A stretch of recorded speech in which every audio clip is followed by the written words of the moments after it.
वसुदेवसुतं देवं कंसचाणूरमर्दनं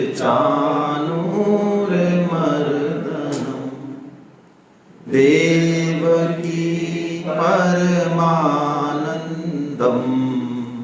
कृष्णं वन्दे जगद्गुरुम्।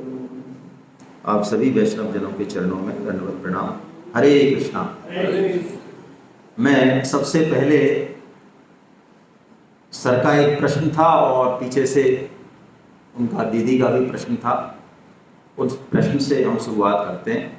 सर का ये प्रश्न था कि आत्मा शुद्ध बुद्ध निर्मल है, अकर्ता है, तो फिर ये कर्म करता कौन है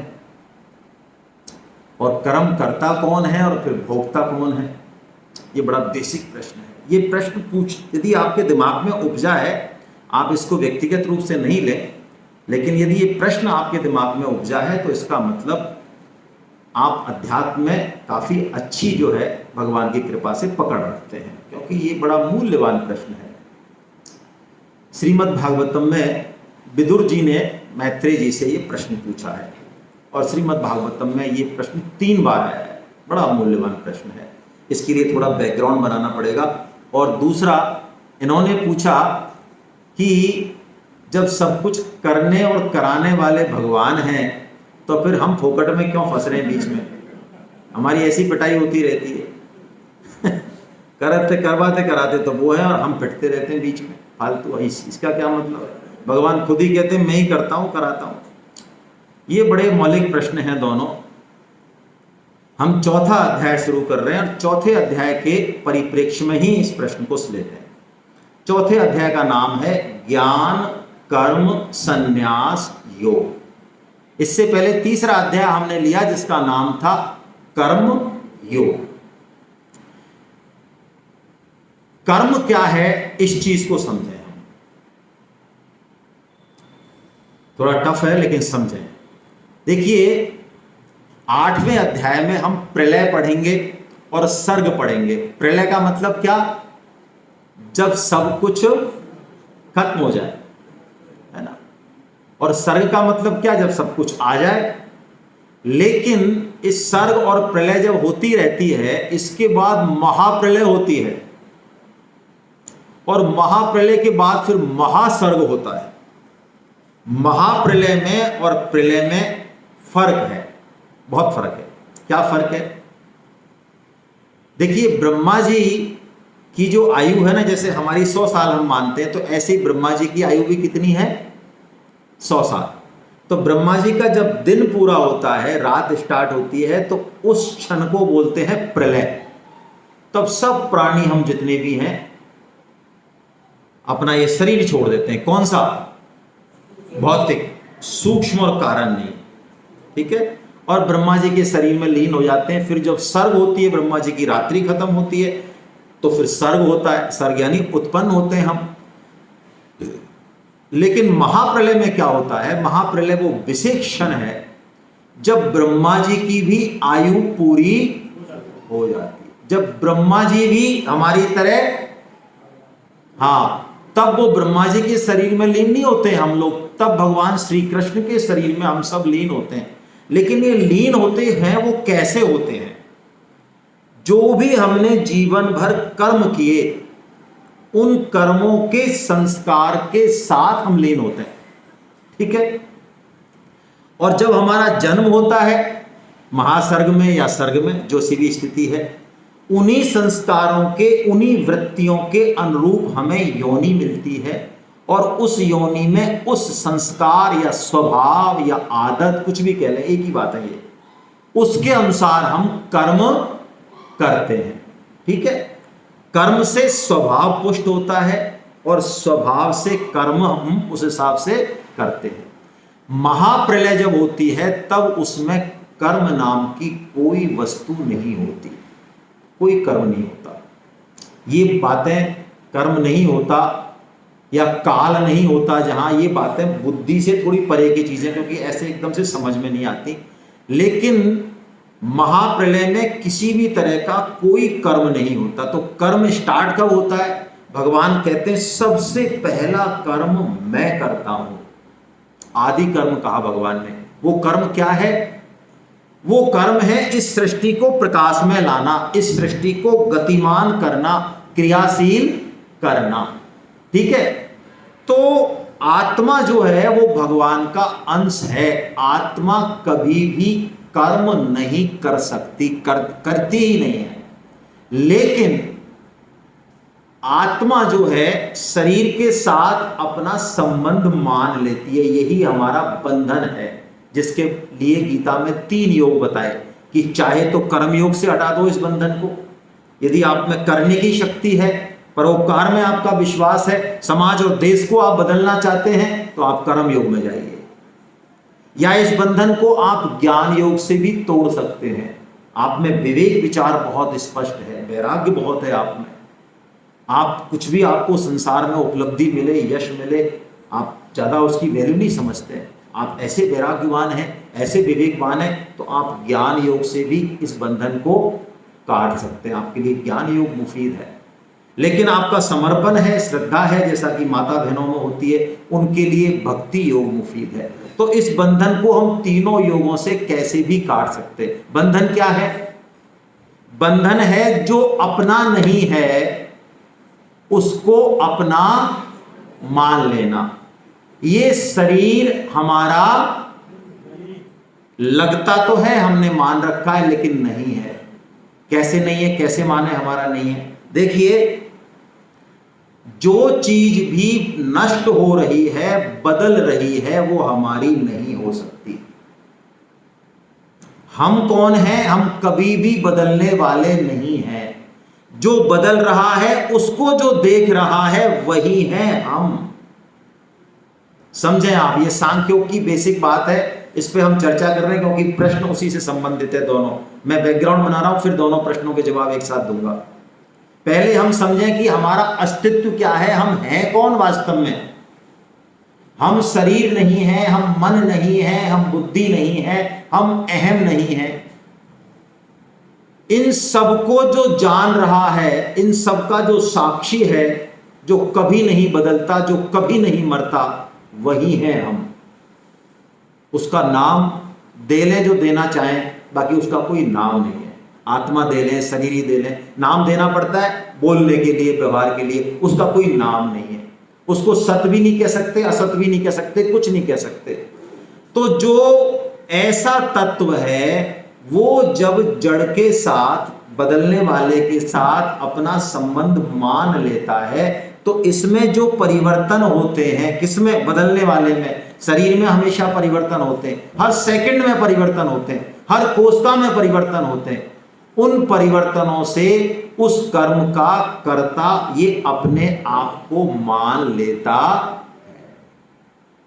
करता है नहीं, लेकिन मान लेता है। सपने में कभी आपको डरावना सपना आया हो और आपको फांसी की सजा होने वाली है, या कोई चोर पीछे पड़ रहा है, या पुलिस पीछे पड़ रही है, 50 तरह के सपने होते हैं। उस समय आपकी सांस भी तेज चलती है, पसीना भी आ जाता है, और उस समय सपने में कोई आपका दोस्त कहे कि भाई साहब आप फालतू परेशान हो रहे हो, ये कुछ नहीं है, अभी सपना टूटेगा और ये कुछ नहीं है, सब फर्जीवाड़ा है। आपके समझ में आएगी बात? नहीं आएगी। कब आएगी? जब आपका सपना टूटेगा, जब आप जागृत अवस्था में आएंगे। बिनु जागे न दूर दुख होई, जो सपने सिर काटे कोई, तुलसीदास जी कहते हैं। ये बात बुद्धि से तो समझ में आ जाती है हमारे, लेकिन हमें अनुभव नहीं है इस बात का। और इसी अनुभव नहीं होने के कारण इस शरीर से जो कर्म होते हैं, जो अपने आप हो रहा है, समष्टि कर्म पूरी प्रकृति में हो रहा है। ये सूर्य चंद्रमा तारे, ये हम नहीं चला रहे हैं। इस शरीर का भोजन हम नहीं पचा रहे हैं। इस शरीर की बहुत सारी क्रियाएं हैं जो हमारे चलाए नहीं हो रही,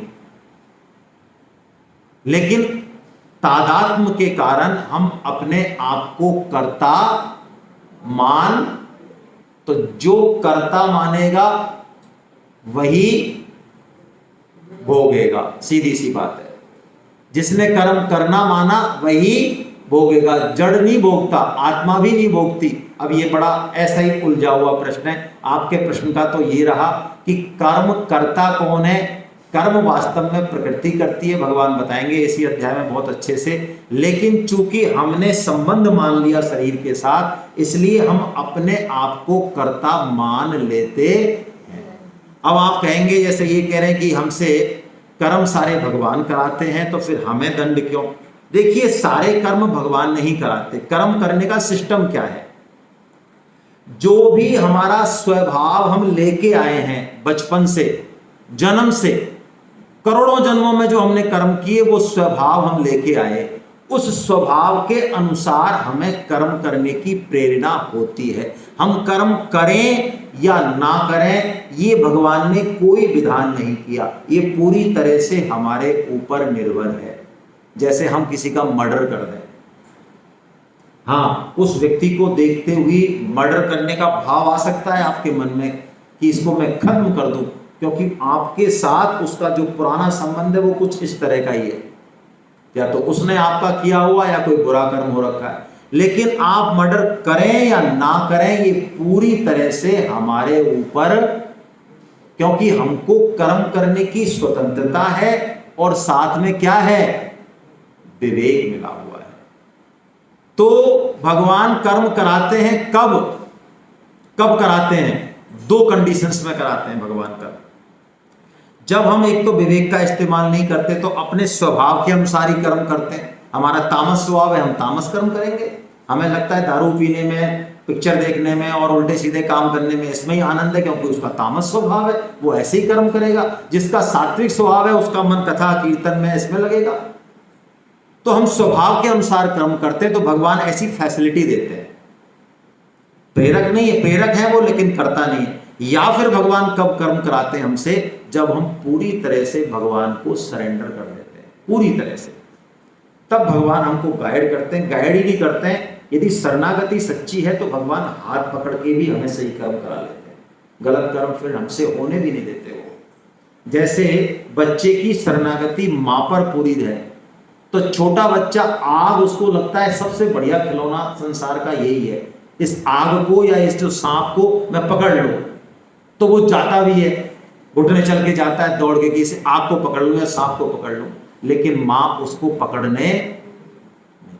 ऐसे भगवान हमको गलत कर्म करने नहीं देंगे, लेकिन हम अपनी कामना के कारण, स्वभाव के कारण जो कर्म करते हैं, उसके दंड के भागी तो हम ही होंगे। ठीक है,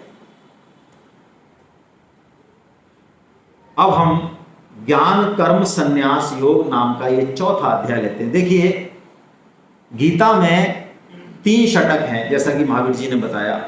पहले जो 6 अध्याय हैं ये कर्म प्रधान है। कर्म प्रधान का मतलब क्या? कर्म प्रधान का इतना सा ही मतलब है कि यहां पे कर्म योग की, कर्म की चर्चा ज्यादा है। इसका मतलब ज्ञान और भक्ति इसमें नहीं है क्या? बिल्कुल है। गीता को हम समग्रता से देखने का अभ्यास करें। समग्रता से मतलब, देखिए, त्रिवेणी में 3 नदियां होती हैं, चाहे दिखें चाहे ना दिखें, बिना 3 के त्रिवेणी नहीं होगी, गंगा, जमुना और सरस्वती। ऐसे ही हमारे जीवन में ज्ञान, कर्म और भक्ति, ये तीनों रहेंगे ही। हम चाहें तो भी किसी एक को अलग नहीं कर सकते। हम करते प्राय यही है कि हम एक को ही मानते, बाकी 2 को नहीं मानते। गीता पढ़ते पढ़ाते भी हम प्राय इस तरह का मताग्रह रखते हैं।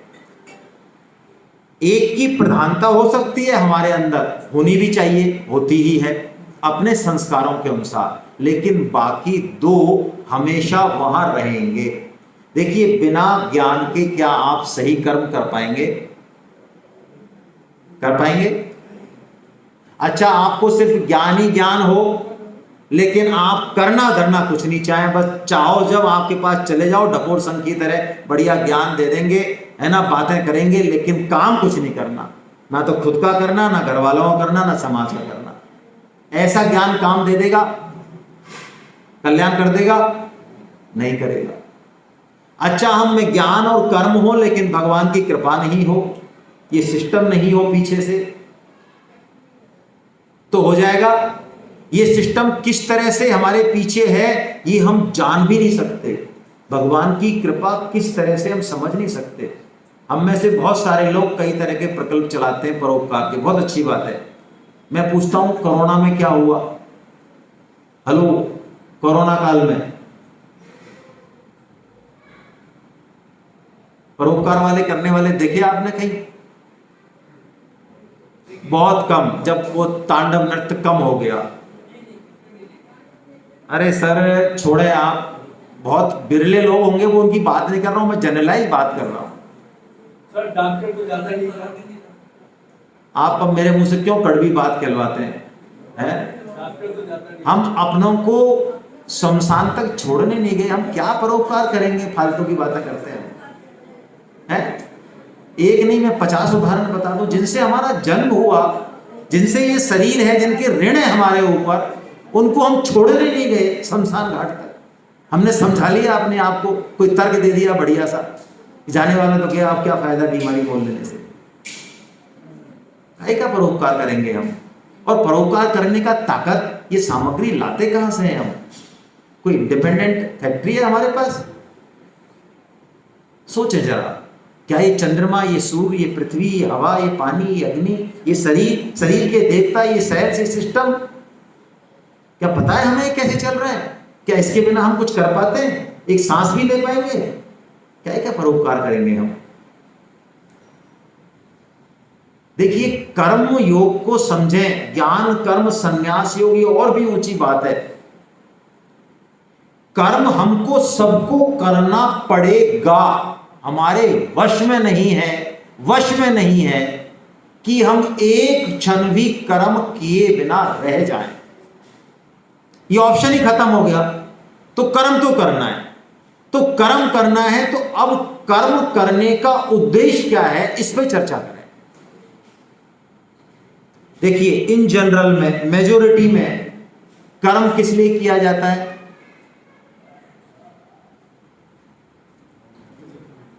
मुझे क्या मिलेगा, या चलो और भी ऊंचा उठें तो मेरे परिवार को और ऊंचा उठें, मेरी जाति को, मेरे इसको, मेरे गांव। मतलब कर्म से हम हमेशा क्या चाहते हैं? अपने लिए कुछ ना कुछ चाहते हैं। लेकिन देखिए,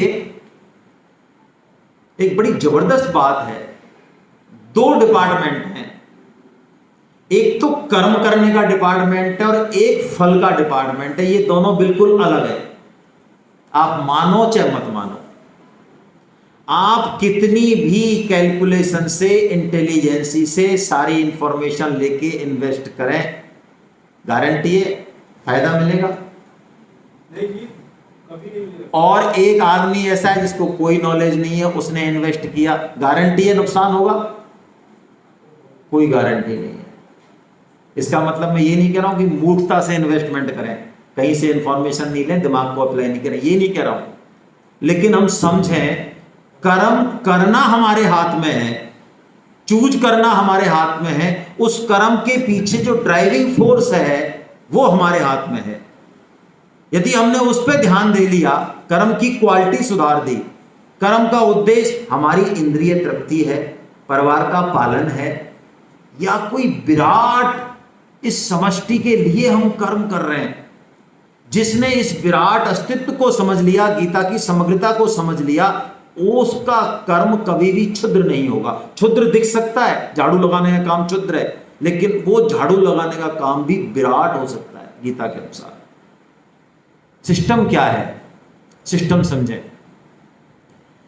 ये पूरी सृष्टि जो बनाई ना भगवान ने, पूरी सृष्टि, मनुष्य से लेके कीड़े मकोड़ों से लेके सारे देवी देवताओं से लेके जितने भी सृष्टि में हैं, ये सृष्टि इस तरह से बनाई भगवान ने कि यदि हम अपनी ड्यूटी पूरी कर लें तो हमें जो चाहिए वो अपने आप मिलेगा,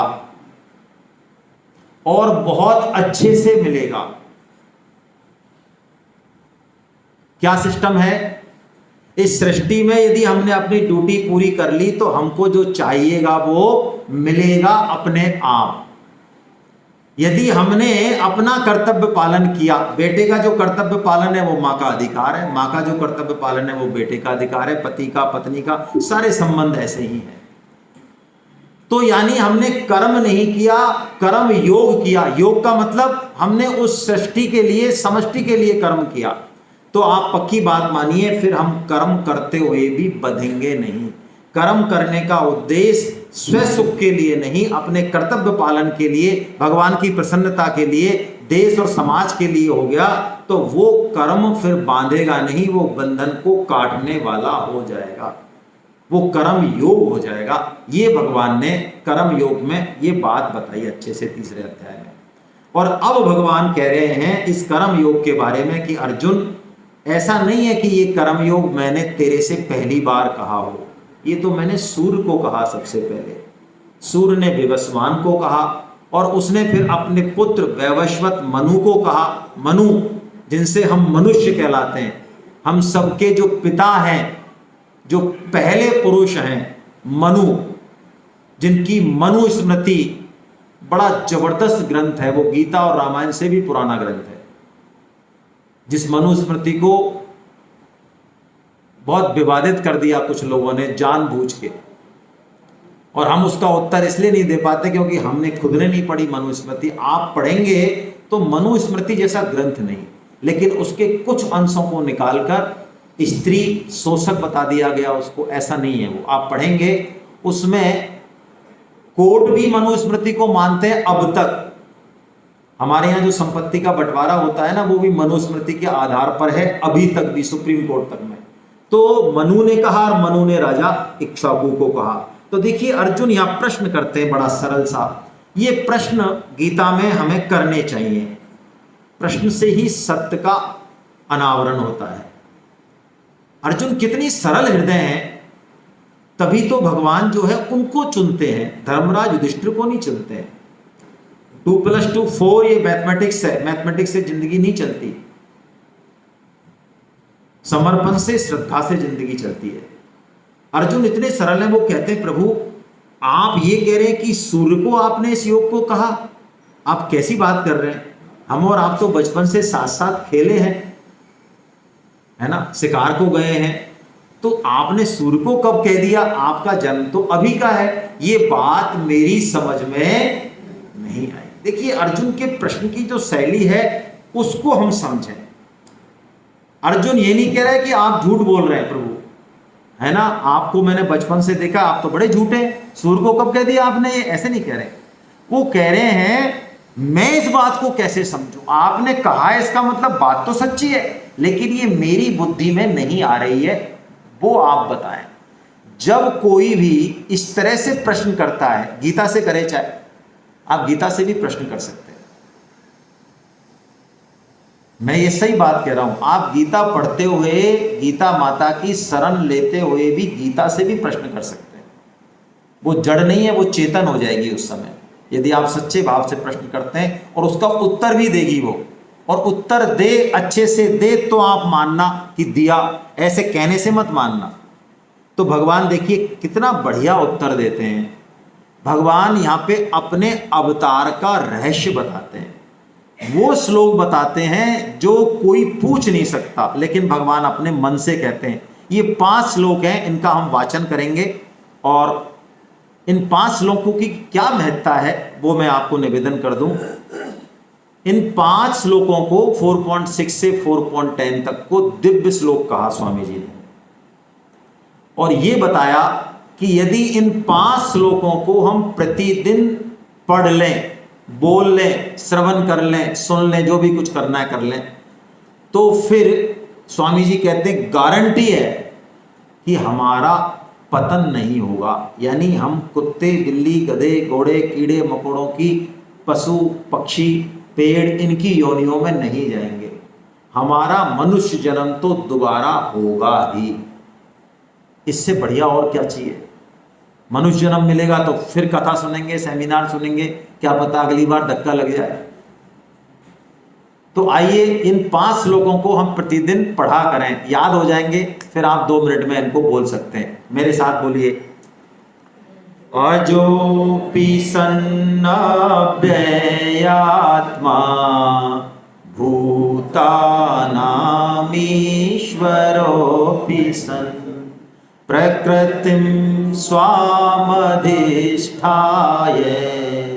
सम्भवाम्यात्ममायया यदा यदा हि धर्मस्य ग्लानिर्भवति भारत अभ्युत्थानमधर्मस्य तदात्मानं सृजाम्यहम् परित्राणाय साधूनां विनाशाय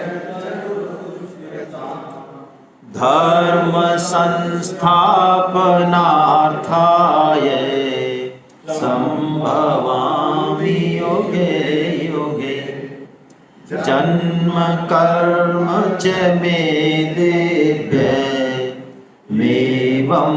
यो वेत्ति तत्त्वता त्यक्त्वा देहं पुनर्जन्म नैति मामेति सोऽर्जुन वीतराग भय क्रोधा मन्मया मामुपाश्रिता वैभो ज्ञान तपसा भूता मद्भावमानता। ये 5 श्लोक हैं। यहां भगवान ने कहा कि मैं प्रकृति को वश में करके जन्म लेता हूं, यानी भगवान का जन्म हमारी तरह नहीं होता।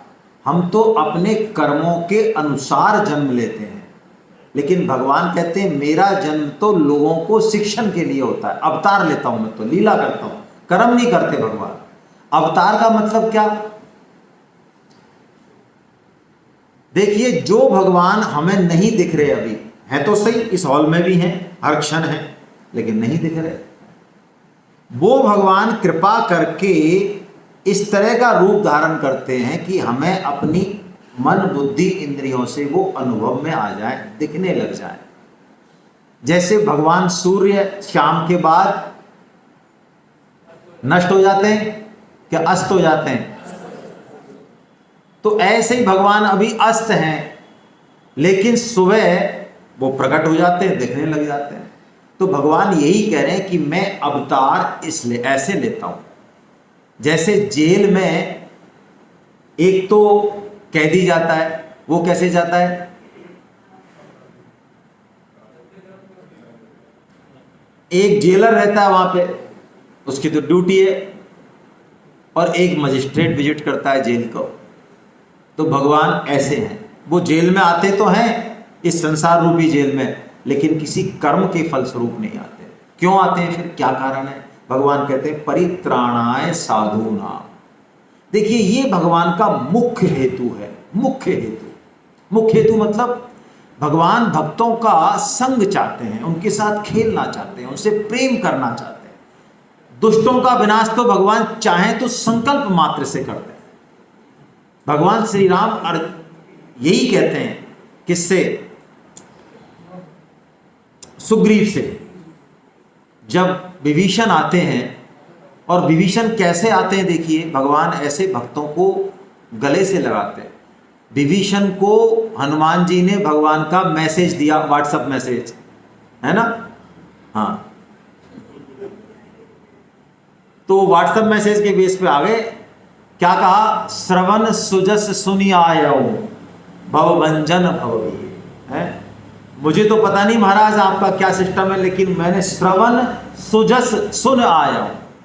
यानी हम गीता को सुन के, गीता की बात को सुन के भी भगवान के यहाँ अप्लाई कर देंगे तो वो एप्लीकेशन सैंक्शन है। ऐसा ही नियम है वहां। तो सुग्रीव ने कहा ये तो रावण का भाई है, इसको आप क्या कर रहे हो?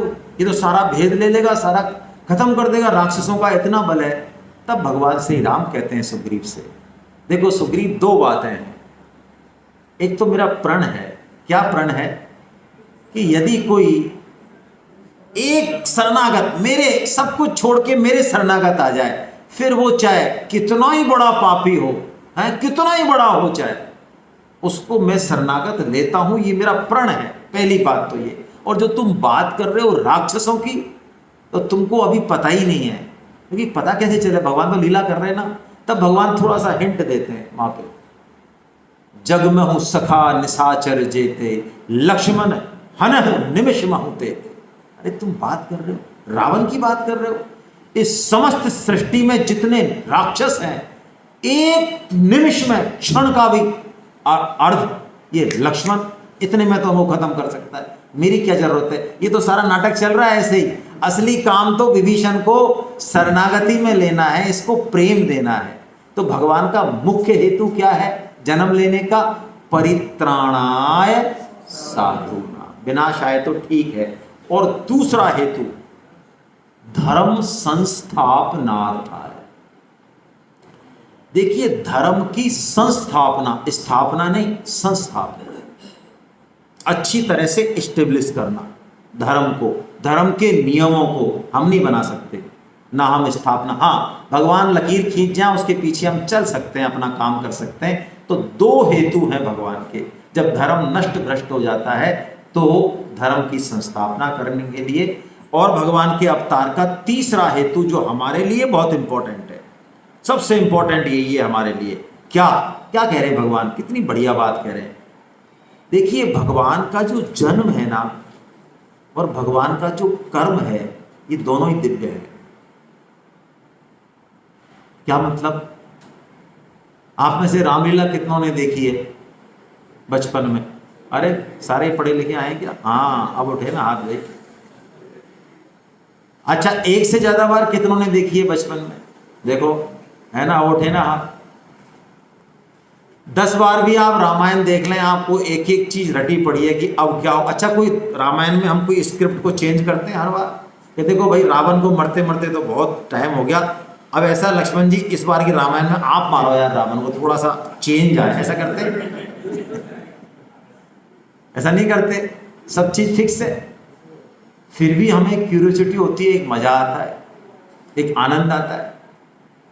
जिनको रामायण का शौक है, जो अभी नवरात्रा गए, जो रामायण से नवरात्रा करते हैं, यदि आप करते हैं तो आप महसूस कर पाएंगे, और नहीं तो सुने फिर, है ना। अध्यात्म में चल के पाया जाता है ना। थोड़ा बहुत चलना पड़ेगा, सुनना पड़ेगा, श्रवण करना पड़ेगा। तो जो नवरात्रा करते हैं ना, वो कहते हैं हम जब तीसरी चौथी बार जब करते हैं तब हमें पता चलता है कि तुलसीदास जी की इस मानस में कितना रस भरा है।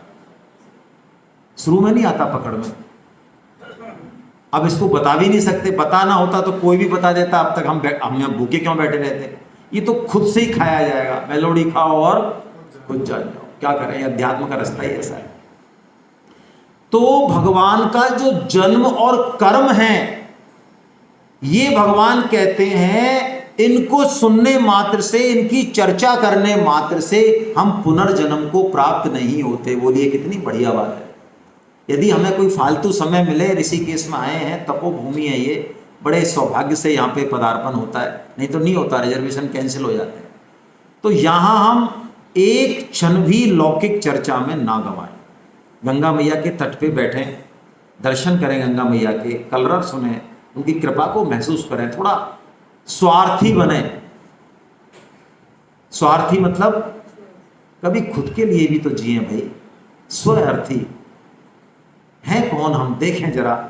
ऐसे तपोभूमि में कुछ दिग्दर्शन होता है संतों की कृपा से, उस क्षण को एनकेस करें थोड़ा सा। तो भगवान कह रहे हैं पुनर्जन्म नहीं होगा, सिर्फ इतने मात्र से, मेरी लीला जन्म और कर्म को जानने मात्र से, सुनने मात्र से, तत्व से जानने मात्र से। और ऐसा नहीं अर्जुन मैं तेरे से ये कोई ऐसे ही कह रहा हूं, बहुत सारे लोग इतने से ही मेरे को प्राप्त हो गए, ऐसा भगवान कहते हैं।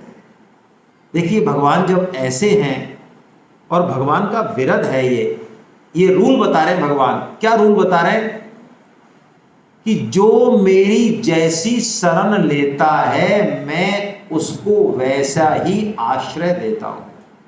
ये रूल है, ये कभी नहीं तोड़ते भगवान इस रूल को। ये यथा माम प्रपद्यन्ते तांस तथैव भजाम्यहम्। यदि प्रश्न आता है कि साहब हम गीता पढ़ रहे हैं, रामायण पढ़ रहे हैं, लेकिन हमें भगवान मिलते क्यों नहीं है? अरे वैसे नहीं मिले, सपने में तो आए, सपने में भी हमारे तो उटपटांग चीजें आती हैं। तो रात को यदि 11 बजे तक सोशल मीडिया पे एक्टिव रहेंगे, ऑनलाइन दिखेंगे और व्हाट्सएप की यूनिवर्सिटी में पीएचडी करेंगे, तो क्या लगता है भगवान मुरली बजाते हुए आएंगे सपने में? जो हम दिन भर में करते हैं, जहां हमारी वृत्ति है वहीं हम हैं, और सपने हमारी वृत्ति का द्योतक है। यदि हमारा मन कर्म और वचन से, भाव से, वृत्ति से भगवान में मन लगने लग गया, रस आने लग गया, तो आप पक्की बात मानिए सपने में वो दिग्दर्शन करते हैं। ये पहली स्टेप है। सपने में यदि किसी को भगवान के दर्शन हो रहे हैं, इसका मतलब है उसका लाइन ऑफ डायरेक्शन बिल्कुल ठीक है, डायरेक्शन ऑफ लाइन सही है। तो भगवान कहते हैं मैं क्यों नहीं दिखता हूं? रामकृष्ण परमहंस जी से पूछा किसी ने कि भगवान हमको क्यों नहीं दिखते हैं? आप तो रोज ही उनसे बात करते हो, जचे जबी, मंदिर में भी तो, घर में भी तो, खाते समय भी तो रामकृष्ण परमहंस जी ने इसका कारण बताया कि हमें भगवान क्यों नहीं दिखते। कारण तो निकला तो यहीं से, इसी श्लोक से। देखिए, एक बच्चा माँ के लिए रो रहा है और माँ किचन में काम कर रही है।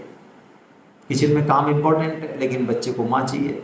लेकिन वो बच्चा हमारे जैसा है, तो माँ क्या करती है, उस बच्चे को खिलौना दे देती है। तो बच्चा क्या करता है, खिलौने में हमको चाहिए तो सही, भगवान नहीं चाहिए तो क्यों आते सेमिनार में पैसा देके यहाँ 3 दिन, लेकिन हमको खिलौना भी चाहिए। और खिलौना मिल जाता है। कौन सा खिलौना? पति रूपी, पत्नी रूपी, गाड़ी रूपी, मकान रूपी, शरीर रूपी, इंद्रिय भोग रूपी। तो हम उनको खेलने में लग जाते हैं कि यार बढ़िया है, मजा आ रहा है, देखो यही सबसे बढ़िया मजा है संसार का। भगवान तो पता नहीं उसमें मजा है कि नहीं, है ना, देखे नहीं, वो तो यहाँ बड़ा आनंद आ रहा है, मान बड़ा ही मिल रही है बड़ा। तो माँ क्या करती है उस समय, जब बच्चा खेलता रहता है तो माँ आती है? माँ नहीं आती है, माँ काम करती है। लेकिन बच्चे को यदि समझ में आए थोड़ी देर बाद कि यार इस खिलौने में ज्यादा मजा नहीं है भाई, वो रोने लगता है। तो अब की बार माँ क्या करती है, उसकी बड़ी बहन को भेज देती है। ये बड़ी बहन क्या है, ये भौतिक सुखों से उठ के, और ये जो हम सुख लेते हैं ना, ये बड़ी बहन है। अच्छा सुख है उससे तो, लेकिन ठीक है, ये रुकना नहीं है यहाँ पे। तो बड़ी बहन जब गोदी में लेती है तो बच्चा कहता हाँ ये ठीक है मामला, तो वो फिर चुप हो जाता, माँ फिर नहीं आती। लेकिन उसको फिर समझ में आता है कि अरे माँ जैसा आनंद तो इसमें है नहीं बड़ी बहन में, माँ तो माँ ही है भाई। फिर जो वो आवाज लगाता है, फिर जो वो चीखता है, चिल्लाता है कि दुनिया में कुछ भी मिल जाओ उसे, उसको सिर्फ माँ चाहिए। तब माँ आती है कि नहीं?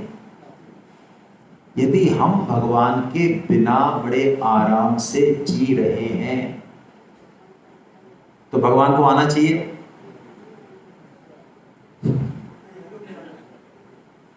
आ भी जाएंगे तो कुछ नहीं, हम अच्छा आप हो गया, ठीक है यार थोड़ा सा आप बैठो बाहर, है ना, हम जरा व्हाट्सएप के 2-4 आंसर कर लें, फिर आते हैं आपके पास।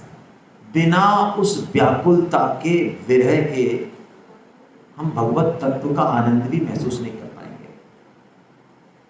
जल में क्या रस है, भगवान कहते हैं ना जल में रस मैं हूं। कहते हैं अच्छा जल में रस आप है क्या, बस पढ़ लिया। तो जल में रस है क्या और रस होता क्या है, इसको महसूस करना है तो आप निर्जला एकादशी कीजिए। फिर अगले दिन आपको महसूस हुआ कि जल में रस है क्या। और जो रात और दिन जली जल में है, जैसे जब पी रहा है एकादशी में भी हमारी तरह, उसको पता चलेगा जल में रस क्या है। तो जो भगवान के विरह में रो रहा है, जब उसको लग जाता है कि अब भगवान के बिना नहीं रहूंगा, तो भगवान भी फिर उसके बिना नहीं रहते। लेकिन भगवान कह रहे हैं अर्जुन मैं करूं क्या, कांक्षते ही कर्मणा सिद्धिम यजन्ते ही देवता। लोग फिर भी मेरे को छोड़ के देवताओं का पूजन करते हैं। क्यों? क्योंकि वो सिद्धि चाहते हैं कर्म की। यदि उनको पुत्र दे दे कोई साईं बाबा, तो साईं बाबा के यहां ठोक देंगे वो, पुणे जाके, पूना जाके। उनकी छोटी छोटी लौकिक कामनाओं को कोई पूर्ति कर दे, कोई भैरू बाबा, कोई देवी, तो हटाक कृष्ण और राम को इनका क्या देखा है। हमारी तो जो कामना पूर्ति कर दे वही भगवान है। तो भगवान क्या करें फिर उसके लिए?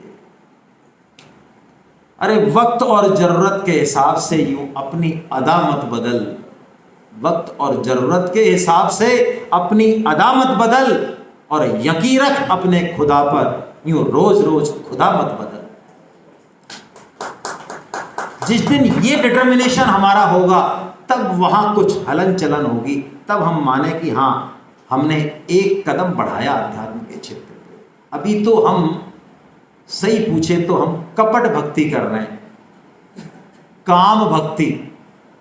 भाई भगवान की पूजा क्यों? देख महाराज, हमारा घर, हमारे नाती पोते, कोई होना नहीं है, और तेने यदि हिला दिया हमारा, तो तेरी भक्ति क्यों कर रहे हैं हम? बता, सुबह शाम से अगरबत्ती लगा रहे हैं, गीता सुन रहे हैं, फिर भी तेने हमको निपटा दिया।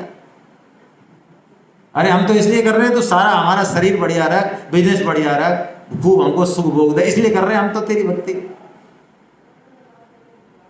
अच्छा मैं कहूं, यदि हम जिस दिन सच्ची भक्ति चालू करें, जीवन में प्रतिकूल परिस्थितियां आएंगी। हेलो, विवेकानंद जी कहते हैं यदि आप अध्यात्म के मार्ग पे चल रहे हैं और प्रतिकूल परिस्थितियां नहीं आ रही हैं तो रुको, चेक करो कहीं गलत मार्ग तो नहीं पकड़ रखा है।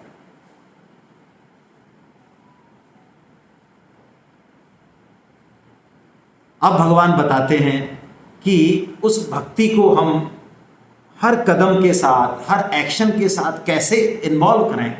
भक्ति कोई ऐसा एक्ट नहीं है, स्वामी जी कहते हैं कि आधा घंटे पूजा कर ली, जैसे कि हमने बनाया 500 गज का मकान, चल 500 गज हमारे पास है तो भगवान 50 फीट तो तेरे को भी देना है यार, तू भी क्या याद रखेगा। हाँ, तेरा भी मंदिर टॉप का बना दे दिया, एक आले में बैठा दिया तेरे को। बेडरूम हमारा तो इतना है साहब, देखो इससे कम तो चलता नहीं है, 26 बाई 20 का फैशन है आजकल। भगवान का बहुत है यार, 3 बाई 4, इससे ज्यादा क्या। भाव होना चाहिए, भाव। भगवान के लिए जगह की क्या जरूरत है? हमारे लिए भाव से काम नहीं चाहिए, हमारे लिए तो जगह चाहिए, लग्जरी चाहिए। भगवान के लिए भाव चाहिए। वाह क्या बात है, क्या जादूगरी चल रही है। उस क्षण को, उस भक्ति को हम जिए कैसे? क्योंकि भक्ति का तत्व इतना सरल है, इतना सरल है गीता का तत्व। अरे हम भोजन को भक्ति बना सकते हैं, हम नहाने को, हम बिजनेस को, हम एक भी कर्म ऐसा है नहीं जो भक्ति के अंतर्गत नहीं है। लेकिन समस्या ये है कि भगवान तो कहते हैं ये सब मेरे हैं, ये सब मेरा है, हम मानते हैं ये सब हमारा है। और ये गलती हम करते हैं जिंदगी भर, हालांकि समझ में तो आ जाती है जब ऐसे छूटती है ना जिंदगी, बालू के रेत की तरह है। बालू जैसे मुट्ठी में से बालू फिसलती है ना, जब अपने ही दगा देते हैं ना। और ये एक की कहानी है, ये घर घर की कहानी है? जिनके लिए पूरी जिंदगी मरते हैं और खपते हैं, जिनके पालन पोषण के कारण गीता रामायण पढ़ने का टेम नहीं मिला, जब वो अपनी औकात दिखाते हैं, जो कि दिखाते ही हैं, तब समझ में आता है कि कौन अपने हैं और कौन। और यही मूल भूल है, स्वामी जी कहते हैं जो अपना है हमेशा, आज भी यदि कोई अनुकूल है, बेटा अनुकूल है, पत्नी अनुकूल है, पिता अनुकूल है, वो भी उसी परमात्मा के कारण है। मूल में वही बैठा हुआ है। लेकिन उस मूल को छोड़ के और यदि हमने बाकी चीजों को पकड़ा, थोती चीजों को, तो पछताना पड़ेगा। तो भगवान यहाँ 12 तरह के यज्ञ बता रहे हैं, हम एक यज्ञ ले रहे हैं। इसको भोजन मंत्र भी कहते हैं। जब भी भोजन करने बैठे इस मंत्र को मन में अवश्य बोल लेना चाहिए, भगवान को याद कर लेना चाहिए, है ना। ब्रह्मार्पणम ब्रह्म हविर ब्रह्माग्नो ब्रह्माणामुतम ब्रह्मेव तेन गंतव्यम ब्रह्म कर्म समाधिना। देखिए, एक ही तत्व है वास्तव में सब कुछ। जैसे मिट्टी से घड़ा बनता है ना, तो घड़े में मिट्टी के अलावा कुछ है ही नहीं। उस मिट्टी से 1000 तरह के बर्तन बना लें अलग अलग, लेकिन उन सब में मिट्टी ही है। ऐसे ही इस संसार में कितनी भी आकृतियां हो, कितने भी जीव हो, कितना भी ये पंचभूतात्मक प्रपंच हो, इन सब में एक ही परमात्मा समाये हुए है, दूसरा तत्व है ही नहीं, है ही नहीं। लेकिन चूंकि हमारे दृष्टि में राग और द्वेष हैं, हमें कुछ अच्छा लगता है और हम कुछ चाहते हैं, कुछ नहीं चाहते हैं, इसके कारण एक तत्व दो में टूट जाता है। भगवान कह रहे हैं भोजन भी मैं ही हूं, अन्न भी, भोजन करने वाला हाथ भी मैं ही हूं, और भोजन को पचाने वाली जठराग्नि अंदर, ये सब कुछ मैं ही हूं। ऐसा जो अनुभव कर लेता है, भगवान कहते हैं वो ब्रह्म को ही प्राप्त हो जाता है। जैसे कि आपने शिव मानस पूजा में पढ़ा हो, वो अंतिम चरण है। शिव मानस पूजा कोई करते हो तो बोले उसको अंतिम चरण को, बड़ा अच्छा है वो, किसी को याद आ रहा हो तो। अरे संचार प्रदयो प्रदीक्षण विधि स्त्रोतानि सर्वागिरो यद्दत कर्म करोमि तद्वखिलम शंभो तब आराधनम। इससे पहले की लाइन और है।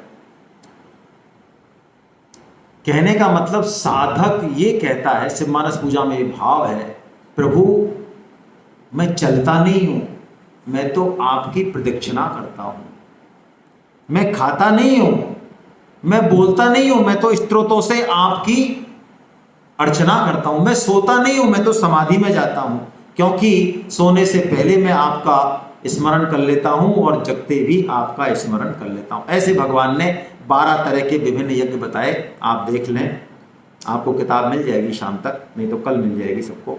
अब भगवान कह रहे हैं अर्जुन, आ गई, हाँ आने वाली है, दे देंगे सबको, किताब मिल जाएगी, आप पढ़ लें। ये द्रव्य में यज्ञ बताए भगवान ने 12 तरह के। द्रव्य में यज्ञ वो जिसमें द्रव्य की जरूरत है, यानी पदार्थ की जरूरत है, लेकिन भगवान ने कहा अर्जुन द्रव्य में यज्ञ से भी श्रेष्ठ है ज्ञान यज्ञ। ओहो, ज्ञान यज्ञ से तुरंत हमारा जो अज्ञान है, जो संशय है, वो दूर हो जाता है। ज्ञान यज्ञ ऐसी बात है। तो उस ज्ञान यज्ञ को हम कैसे करें, उस ज्ञान को हम कैसे प्राप्त करें, उसके लिए भगवान ने ये श्लोक बोला। बड़ा अच्छा श्लोक है। जो साधक ज्ञान मार्ग में जाना चाहते हैं उनके लिए ज्ञान प्राप्ति का ढंग यहाँ भगवान बता रहे हैं, है ना, 2 श्लोकों में। पहले हम ये श्लोक पढ़ेंगे, फिर अगला श्लोक पढ़ेंगे। क्या है, पढ़ते हैं।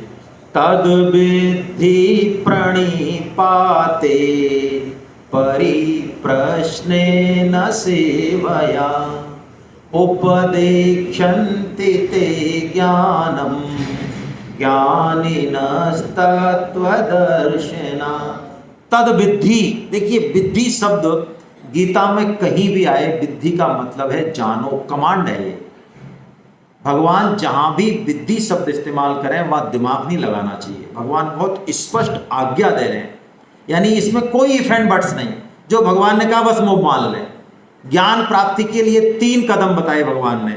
सबसे पहले बताया प्रणिपात, फिर बताया परिप्रश्नेन, और फिर बताया सेवया। प्रणिपात का मतलब क्या? पात का मतलब जैसे पत्ता नहीं गिरता है, गिर जाता है पूरा, ऐसे प्रणिपात का मतलब है साष्टांग दंडवत। साष्टांग दंडवत इसका भौतिक मायने रहे, इसके आध्यात्मिक मायने ये हैं इसके, गुरु के सामने हमने जो कुछ भी अब तक इधर उधर से इकट्ठा किया वो सब खाली कर दे। चित्रकारी हमेशा कोरे पन्ने पर अच्छी होती है। प्राय ज्ञान मार्ग के साधक जो इधर उधर से शाब्दिक ज्ञान इकट्ठा किया है उसको छोड़ने को तैयार नहीं। गीता की बातों को भी खुद का जो तराजू है उस पर ही तोलते रहते हैं, 10 साल हो जाए बल्ली पढ़ते पढ़ते। लेकिन यदि गीता की बातों को हम खाली होकर सुन लें, गीता वैसे खाली कर देती है पहले, तो सबसे पहले खाली होना, गुरु के सामने बिल्कुल प्रणिपात यानी सब कुछ समर्पण। अब बोलो आप क्या बोलना है। दूसरी बात, परिप्रश्नेन, प्रश्नेन नहीं कहा, क्या कहा, परिप्रश्नेन। क्या मतलब, देखिए सिर्फ यहां के स्तर से ही यदि आध्यात्म में चलते रहेंगे तो प्रश्न उपजेंगे, प्रश्न के उत्तर मिल जाएंगे, लेकिन प्रगति नहीं होगी। जिंदगी भर ही प्रश्न चलेंगे और जिंदगी भर ही उत्तर ही चलेंगे। परिप्रश्न कब पैदा होता है, जो कहा जा रहा है उसका यदि हम पालन करें, उसको व्यवहार में लाएं। भगवान ने कह दिया संग छोड़ो, आसक्ति छोड़ो, कामना छोड़ो, तो हम छोड़ने के लिए तैयार हो जाए। ये नहीं अरे भाई कामना के बिना तो जिंदगी कैसे चलेगी, देखो महाराज ये तो कहने सुनने की बातें हैं, है ना। कामना छूटती है क्या, कोई बड़े बड़े ऋषि मुर्शियों की नहीं छोड़ी। आपने वो पुराण में कथा नहीं पढ़ी, महाराज विश्वामित्र जी लुढ़क गए, फिर हम क्या चीज है। ऐसे लुढ़क पुढ़क चलता रहेगा तो ठीक है। कामना में और आवश्यकता में फर्क है। आवश्यकता की पूर्ति होगी, होनी चाहिए, कामना की कभी पूर्ति नहीं होगी। तो जैसे ही हम पालन करेंगे भगवान की बात का, तो फिर क्या आएगा दिमाग में, कोई शंका संशय आएगा, वो परिप्रश्नेन है, उसको पूछें। परिप्रश्न का उत्तर मिलते ही हमारा प्रमोशन होगा। और तीसरी बात, सेवया, सेवा। सेवा के मायने क्या, देखिए आप बुरा मत माने, चाहे बुरा माने चाहे, हम लोग गीता पे बातें कर रहे हैं, कर्म योग पे बात कर रहे हैं, लेकिन हो सकता है 50 साल पुराने वो लोग जो अनपढ़ निरक्षर रहे होंगे, उन्होंने इन तीनों योगों को शायद अपने हृदय में धारण कर रखा हो। उनको चाहे पता नहीं हो हमने धारण कर रखा है, और हमने जो धारण कर रखा है इसका नाम ज्ञान योग है, सांख्य योग है, शायद ऐसा पता नहीं हो उनको, लेकिन वो तीनों योग का तत्व हो सकता है उनके पास हो। क्यों और कैसे? पहले कम संसाधन होते हुए भी व्यक्ति में, परिवार के किसी भी व्यक्ति में, माता में, पिता में, दादा में, दादी में, जो भी है, कोई भी और हो सकता है, कोई ना कोई ऐसा होता था जो ये रखता था भाव कि एक कम संसाधनों में भी बाकी लोगों को कैसे ज़्यादा से ज़्यादा सुविधा मिल जाए, सुख मिल जाए। मेरे को चाहे ना मिले, मेरे को चाहे सब्जी ना मिले, मेरे को चाहे ठंडी रोटी मिले, लेकिन बाकी सबको गर्म रोटी मिल जाए, बाकी सबको बिस्तर मिल जाए, अच्छा इसकी पढ़ाई अच्छे से हो जाए, ये अपने लक्ष्य को प्राप्त कर ले। आपको क्या लगता है, इस भाव से ही उस परिवार में जो आनंद और रस बरसता था वो उस भाव के कारण था, संसाधनों से नहीं था। आपको मैं बिल्कुल प्रैक्टिकल घटना बताता हूं, ये मैं कहीं सुनी नहीं कह रहा हूं, अभी की कह रहा हूं, 2 घंटे पहले की। जानकी पुल पर से हम आ रहे थे, अटैचियां है ना, चल के आ रहे थे, तो एक फैमिली थी, तो वो जो माता जी थी बड़ी अच्छी थी, तो उनके साथ एक लेडीज थी और उनके हस्बैंड थे, तो वो हाँफ रहे थे क्या कुली कर लेते और ये कर लेते, तो वो कह रहे थे पहले पहिए नहीं होते थे, अब पहिए वाले सूटकेस हैं। फिर मैंने उनसे कहा, पहले सेकंड एसी में आए थे वो हमारे साथ ही, पहले सेकंड एसी में बैठने का मौका भी 50 साल में नहीं मिलता था, आजकल तो बटन दबाया मोबाइल पर सेकंड एसी हो गया रिजर्वेशन। कुल मिला के हमारे बहुत से उदाहरण चले, जानकी पुल पार हो गया उन उदाहरणों में। बात यही आई कि संसाधन सुविधाएं पहले से बहुत, फिर भी रोना हमारा पहले से भी। देख लो आप आज जिन कारणों पे सुसाइड हो रही हैं, हम छुपाते हैं क्योंकि हमारे घर का मामला है, करें क्या। जिन कारणों पे सुसाइड हो रही हैं, यदि उन कारणों को हम बताएं ना, तो पता चले कि हम कितने बड़े मूर्ख और अज्ञानी हैं। क्योंकि सेवा का तत्व हमारे जीवन से खत्म हो गया। ये सेवा तीनों योगों का मूल है। तो तीसरी बात सेवया, जब भी जहां जैसे मौका मिले, शरीर से मिले, मन से मिले, वाणी से मिले, तन से, धन से मौका मिले, जबरदस्ती नहीं। ये सेवा का भी भूत होता है कईयों में, वो जबरदस्ती क्रिएट कर देते हैं डिमांड, वहां पे हमको सेवा करनी है। अरे डिमांड होगी तो सेवा कर दें बस, और जैसी है वैसी कर दें। और सबसे बड़ी सेवा आज्ञा पालन। यदि भगवान श्री कृष्ण की सेवा करना चाहते हैं तो क्या तरीका है? उनकी आज्ञा का क्या कहते हैं, वो पूछे तो सही उनसे, क्या चाहिए आपको, किस में राजी हो आप। हम सेवा भी मनमानी करते हैं ना। मुझे याद है पहले के लोग, आजकल के तो मम्मी पापा बड़े आधुनिक हैं और समझदार हैं, उनकी हिम्मत नहीं है इतनी। पहले के जो होते थे वो कई बार बेटों को कह देते, ला बेटा पैर दबा, है ना, या मेरी पीठ पर चढ़ जा। तो कई तो बड़े अच्छे से सेवा करते थे, और कई ऐसे आइटम भी हुआ करते थे कि उनको यदि तुमने पैर दबा लिए तो अगले दिन से वो पिताजी कहते, भैया तू तो दूर रहना यार, मैं तो ऐसे ही सो जाऊंगा। क्योंकि वो ऐसी सेवा करके आता था कि बेटा जिंदगी में उसका नाम तो दोबारा कोई ले ही नहीं सके। तो सेवा का मतलब है जिसको जैसी जहां जरूरत है वैसी सेवा करना। आज्ञा समुन सुसाहिब सेवा, जो प्रसाद जनु पावई देवा। भरत जी कहते हैं, प्रभु मैं समझ गया आपकी बात, आप मेरे कारण राज्य भोगने को भी तैयार है। भगवान ने कहा चल भरत, तू कहता है ना, मैं पिताजी का प्रण भी तोड़ता हूं तेरे लिए। मैं तो प्रण निभाने के लिए वन में आया हूं, लेकिन तेरी ये जिद ही है कि मैं राजगद्दी पर बैठूं और तू वन में जाए, तो चल हट, तेरा कहा करता हूं मैं। जैसे ही भरत जी को ये कहा, भरत जी एकदम से संभल गए। ओहो, मेरे कारण भगवान को इतना बोलना पड़ गया, मैं कैसा सेवक हूं। मैं अपने अहम में कि मैं जाऊंगा बैराग, मैं जाऊंगा वन, आप करो, मैं नहीं भोगूंगा राज। अरे राज्य में और वन में अंतर क्या है? असली बात तो भगवान की आज्ञा पालन की है। फिर भरत जी बोलते हैं, हे प्रभु अब आप जो कहेंगे वही मैं करूंगा, लेकिन राज्य करने के लिए मुझे कुछ तो आसरा दे दो प्रभु। तब भगवान अपनी पांवरी देते हैं। आपको क्या लगता है, राज्य करते हुए भी भरत भगवान राम से भी ज्यादा वैरागी है? क्योंकि वैराग्य बाहर के संसाधनों में नहीं, वैराग्य मन की बात है। तो सेवा का तत्व। और चौथी बात, श्रद्धावान लभते ज्ञानम। ज्ञान तो प्राप्त करना चाहें लेकिन मन में श्रद्धा नहीं। पांचवी बात, तत्पर। तत्पर, तत्पर मतलब आज तो सोचा हाँ गीता पढ़नी चाहिए, गीता का प्रचार करना चाहिए, गीता की क्लास ज्वाइन करेंगे, लेकिन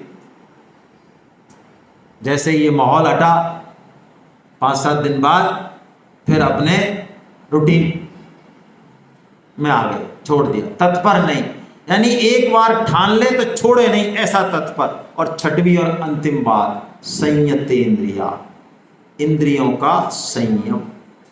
ज्ञान प्राप्ति, देखिए ज्ञान जो है ना वो सिंघनी का दूध है। हम प्राय इस कलयुग में, मैं अपनी रे कह रहा हूं, हम प्राय ज्ञान की बातें कर लेते हैं, लेकिन वास्तव में ज्ञान को पचाना, जैसे सिंघनी का दूध सिर्फ 2 जगह टिकता है, या तो स्वर्ण पात्र में टिकता है, यदि स्टील में, लोहे में, तांबे में, किसी में भी डाल दो उस बर्तन को तड़का देता है वो सिंघनी का दूध। कितना ही मोटा बर्तन हो तड़क जाता है वो, रुकता नहीं है उसमें। ऐसे ज्ञान को वैराग्य चाहिए। हमसे एकादशी का व्रत तो होता नहीं, हो जाता है तो प्रणाम है। एकादशी को दिन हमारे घर में तो यदि कोई ढंग की चीज बना दे कोई, तो हमारी टेंशन हो जाती है, अरे आज ही बनानी थी कि यार कल बना लेते हैं इसको। तो हमें तो व्रत ढंग से करने दो, तुम हमारे सारा सिस्टम तुमने हिला दिया, अब बताओ। यानी हम बाहर की चीजों पे अवलंबन है, यदि हमारे मन में वैराग्य हो तो तुम बनाओ ना, खाओ कुछ भी, हमें क्या फर्क पड़ता है, खाओ और खाओ, अच्छा है। लेकिन नहीं, बहुत मुश्किल से हम इंतजार करते हैं द्वादशी का कि कब आए और कब चालू हो सिस्टम हमारा। बड़ी मुश्किल से राम राम कहते हुए एकादशी निकलती है। अब बताओ, इतना भी इंद्रिय संयम हमारा नहीं है तो हम क्या ज्ञान की बात करेंगे। भगवान ऐसा कहते हैं। लेकिन भगवान ने यहाँ ज्ञान की महिमा गाई और कहा, अर्जुन तू खड़ा हो और ज्ञान की तलवार से अपने संशय का नाश कर दे और युद्ध के लिए खड़ा हो जा। ऐसा कहके भगवान ने इस अध्याय का समापन किया। हरे कृष्णा हरे कृष्णा।